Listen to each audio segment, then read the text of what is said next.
Okay, so kind of one of the last things here, just nuts and bolts. So how does FedEx pay you during peak season? What have you seen there?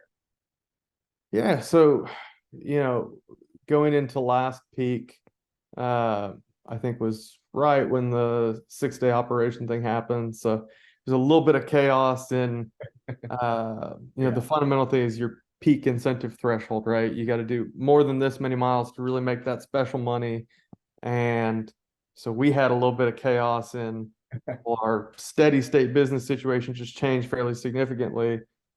And I think they did a pretty good job of going back in and revising that number down so that we had realistic goals. But again, it wasn't much of a peak. There's a reason they were cutting those days out in the first place. So we did still see, I don't know, 3 or 4 weeks across peak where we exceeded that threshold. And it's real money. It's a little chunk of change on top. And going back to an earlier point about incentivizing drivers, I would say on that sort of stuff, because there is some per mile type of upside here at peak.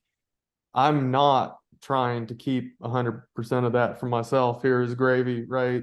I want to make sure if there is that upside, I'm not saying it's always there, but if there is that upside, sharing back through to the drivers a certain percentage of revenue, kind of consistent with what they've been getting, right?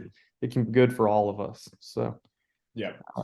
you probably talk more about the actual formulas. I don't. No, yeah, I mean, that's perfect. Yeah, the two parts of the equation for peak season. One is what you talked about. They're going to set a mileage threshold, and going above that threshold, you're going to earn extra money. And I think that's the biggest thing people think about. It is the biggest monetary incentive around peak season.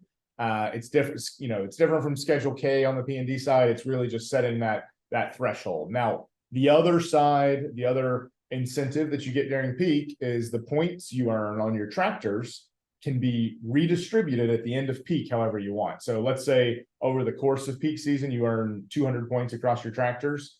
You can leave them split up on the tractors that earned it, or you can take that chunk and put it all on one tractor. So depending on what points in the bidding system looks like in the terminals you're in, sometimes that can be a way to boost one tractor up by combining the points from across all your tractors. So those are the kind of the two sides of peak incentives on Linehaul, but really it comes down to, can I earn enough miles or take enough runs to get above that threshold and get that extra money?